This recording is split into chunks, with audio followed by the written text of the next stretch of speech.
Jagan buildup కోసం యాత్ర 2 cinema తీస్తాడు. అది కాస్త వైకాపా పార్టీకి అంతిమ యాత్రగా మారింది.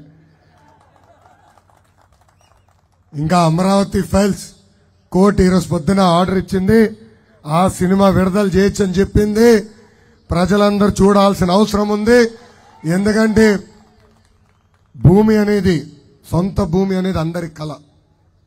అది కూడా 3 పంటలు పండించే భూమి. ఒక నాయకుడు పిలుపు మేరకు ఆనాడు రైతులందరూ త్యాగాలు చేసి 5 కోట్ల ఆంధ్రుల రాజధాని కోసం భూములు ఇచ్చారు. ఆనాడు జగన్ గారు, పవన్ అన్న, మోడీ గారు కూడా ఏకంగా అమరావతిని మేము సంపూర్ణంగా సపోర్ట్ చేస్తున్నాం అని చెప్పారు. కనుకనే భూములు ఇచ్చారు. ఆ రైతుల్ని అడుగడుగున ఎలా అవమానించారో ప్రజలందరూ తెలుసుకోవాల్సిన అవసరం ఉంది. ఈ సైకో జగన్ ఈ మధ్యన ఒక్క విషయంలో మటుకు నిజం చెప్పాడండి. తనకి స్టార్ క్యాంపెయినర్స్ లేరంట, జనమే ఆయనకి స్టార్ క్యాంపెయినర్స్ అంట. అందుకే జగన్ గారికి నేను మూడు ఛాలెంజ్లు విసురుతున్నా. టైం డేట్ మీరు ఫిక్స్ చేయండి. మీరు తీసుకొచ్చిన బూమ్ బూమ్ దుకాణం దగ్గరికి వెళ్దాం. అక్కడ మందు బాబుల్ని అడుగుదాం మీ పరిపాలన ఎలా ఉందో. నువ్వు సిద్ధమా జగన్ అని సభాముఖంగా అడుగుతున్నా. సాక్షులు వచ్చారా? రాలేదా? ఏం జీతాలు ఇవ్వట్లేదా వాళ్ళకి? రాలేదా సాక్షి? రాలేదా? ఓకే, వస్తే అడుగుదాం అనుకున్నా. సాక్షి సిద్ధమా అని, వైకాపా నాయకులు సిద్ధమా అని ఈ సభాముఖంగా అడుగుతున్నా.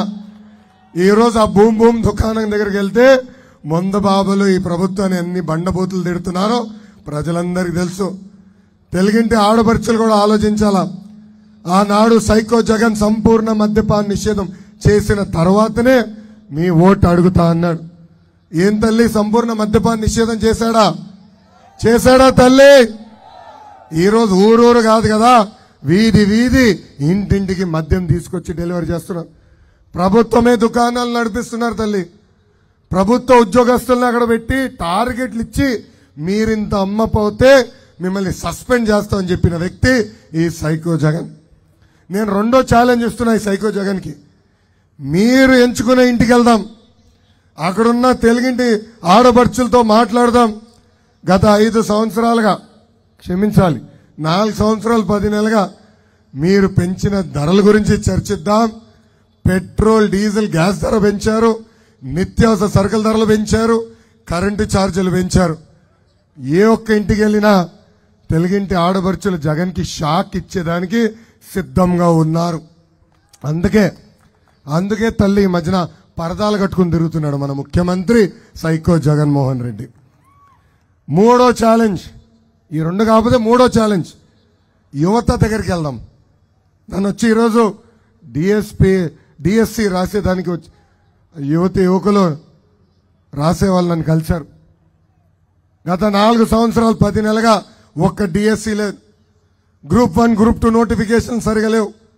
ఎన్నికల ముందల ప్రతి సంవత్సరం 6500 కానిస్టేబుల్ పోస్టులు భర్తీ చేస్తారని హామీ ఇచ్చి మాట తప్పిన వ్యక్తి జగన్. ఇప్పుడున్న యువత నేను చూస్తుంటే ఎప్పుడు దొరుకుతాడా ఈ ముఖ్యమంత్రి తరిమి కొడదామని సిద్ధంగా ఉన్నారు.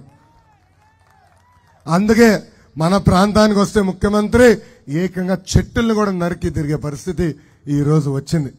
అంటే ప్రజల్ని చూస్తే ఎంత భయపడుతున్నారో ఇదొక ఉదాహరణ మాత్రమే. సో ప్రజలందరూ సిద్ధంగా ఉన్నారు.